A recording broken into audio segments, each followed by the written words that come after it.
নমস্কাৰ, মই হেজে সকলোকে এজ এ টিউটৰিয়েল ইউটিউব চেনেলটোলৈ স্বাগতম জনাইছোঁ। ৪,৫০০ পদৰ যিটো LP U P assistant teacher আছিলে তাৰ সম্পৰ্কত মই দুটা বিষয় আজি শ্বেয়াৰ কৰিম।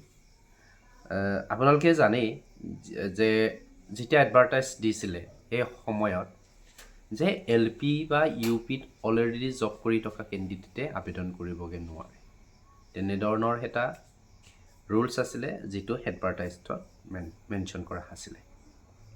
তাৰপিছতে বহুতৰ এটা প্ৰশ্ন যে more than 1,000 ভেকেঞ্চি থাকি গ'ল, নিযুক্তি নিদিয়ে, কিয় ৰখাল ইমানখিনি পোষ্ট, বা কাটন কভাৰ নকৰে বুলি জানিও কিয় ভেৰিফিকেশ্যনলৈ মাতিছিল সিমান কষ্টৰে। এইখিনি বিষয় প্ৰত্যেকজন কেণ্ডিডেটে জানিব বিচাৰে, যিসকল বঞ্চিত, কম নম্বৰৰ কাৰণে ৰখি গৈছে, বা যিয়ে নহওক পোষ্টবিলাক যে ইমান ৰখি যায় বা নিদিয়াকৈ অল কৰি ৰাখে কিয়। চ' এই বিষয়খিনি একচুৱেলি আমাক ডিপাৰ্টমেণ্টে বা শিক্ষা বিভাগে জানিব দিব লাগে, বা নটিফিকেশ্যন দিব লাগে, বা নটিচত জাৰি কৰিব লাগে যে এইটো কাৰণত সেইখিনি ৰখা হৈছে। অ'কে, এনিৱে এতিয়া 1 নম্বৰ পইণ্টটোলৈ আহিছোঁ। তাৰ আগতে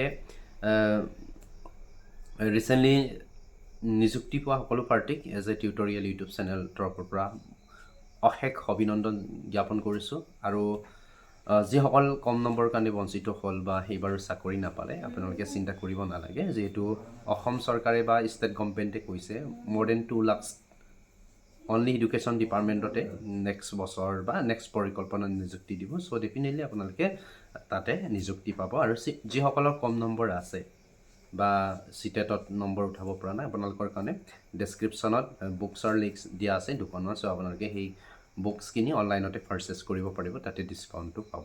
কিতাপ দোকানত যিমান দাম তাতকৈ অনলাইনত মই যিটো ডেছক্ৰিপশ্যনত লিংক দিছোঁ তাতকৈ যদি আপোনালোকে পাৰ্চেছ কৰে তাত অলপ কমকৈ পাব। অ'কে, এতিয়া কথাটো হ'ল যে চাকৰি পোৱা কেণ্ডিডেটে বাৰে বাৰে কিয় পায় নাই। মই এনেকুৱা বহুত কেণ্ডিডেটক লগ পালোঁ যে 5,550টাত তোমাৰ এল পিত পাইছে, আকৌ এল পিতে চাকৰি পাইছে।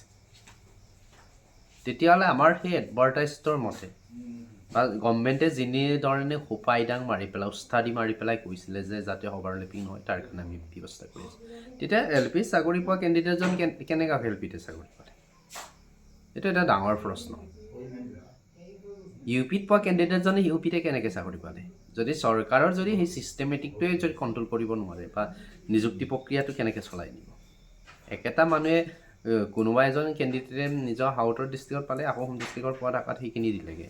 অ'কে, এইটোতো এটা ডাঙৰ ইছ্যু হয়। তাৰমানে একেজন পাৰ্টিয়ে পাই আছে, তাৰ এগেইনষ্টত বা সেই বিৰুদ্ধে বা এডভাৰটাইজত যিবিলাক ৰুল আছিলে সেইখিনি ৰুল একচুৱেলি এনে দেখুৱাবৰ কাৰণে হয়, কিন্তু হাতে কামে নকৰে, সেইখিনি ছিষ্টেমেটিক নাহেই বস্তুটো।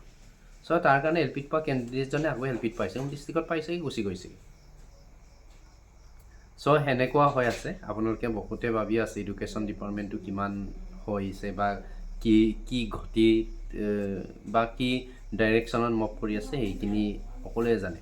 তো ছেকেণ্ড কথাটো হ'ল যে যিহেতু 4,500টা পোষ্ট আছিলে, তাৰে অনলি 3,000 ছামথিং, অলমষ্ট 3.2K মান কেণ্ডিডেটক নিযুক্তি দিলে, কিন্তু more than 1,000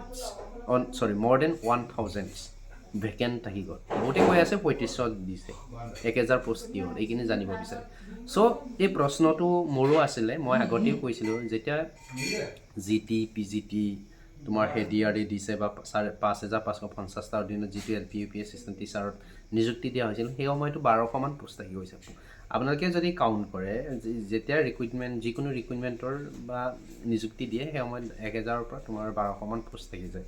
চ' এইবিলাক কিয় ৰাখি যায় বা কিয় থৈ যায়, সেইখিনি একচুৱেলি ডিপাৰ্টমেণ্টে জানিব লাগিব।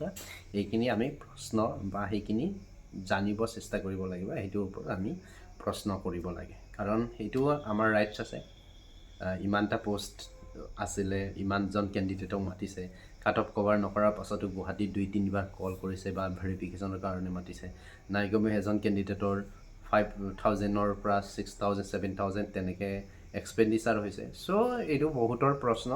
চ' মই এটাই কথা কওঁ যে এল পিত পাই এল পিত আকৌ চাকৰি কৰিব পাৰে, বা ইউ পিত পাই যদি আকৌ ইউ পিত চাকৰি কৰিব পাৰে, তাতকৈ আৰু দুখৰ বিষয় নাই। চৰকাৰে কোনটো প্ৰচেছত ইমানটা নিযুক্তি দিছে বুলি কাউণ্ট কৰি আছে, একেটাকে দি আছে, একেজনকে কাউণ্ট কৰি আছে, মানে কোনো ছিষ্টেমেটিক নাই। কিয় ছিষ্টেমেটিক নাই বুলি কৈছোঁ, এল পিত পোৱাজন মানুহে যদি হোম ডিষ্ট্ৰিক্টত পোৱাৰ পাছত গুচি গৈছেগৈ, মানে এনেকুৱা হয় যে আপোনালোকে এইখিনি গমেই পাইছে যে এল পিত কোনোবা এটা আউট ডিষ্ট্ৰিক্টত পাইছিলোঁ, হোম ডিষ্ট্ৰিক্টত আকৌ পালেগৈ, এল পিতে এপ্লাই কৰি তাত গুচি গৈছে, তাৰ একো ব্যৱস্থা লোৱা নাই। এইটো এটা ডাঙৰ ইছ্যু আমাৰ কাৰণে। চ' এনেধৰণৰ ইছ্যুবিলাক থাকে, আপোনালোকে সেইখিনি সজাগ হওক। আমি কিমান চিঞৰিম, আমি বহুত মাতিলোঁ। চ' আপোনালোকে সেইখিনি অনাগত সময়ত চাব, যাতে এনেধৰণৰ কণ্ডিশ্যন পুনৰবাৰ ৰিপিট হ'ব নোৱাৰে। আৰু যেনেধৰণে নিযুক্তি দিছে বা যেনেধৰণে মেৰিট লিষ্ট দিছে, তাত ক'বলগীয়া একো নাই।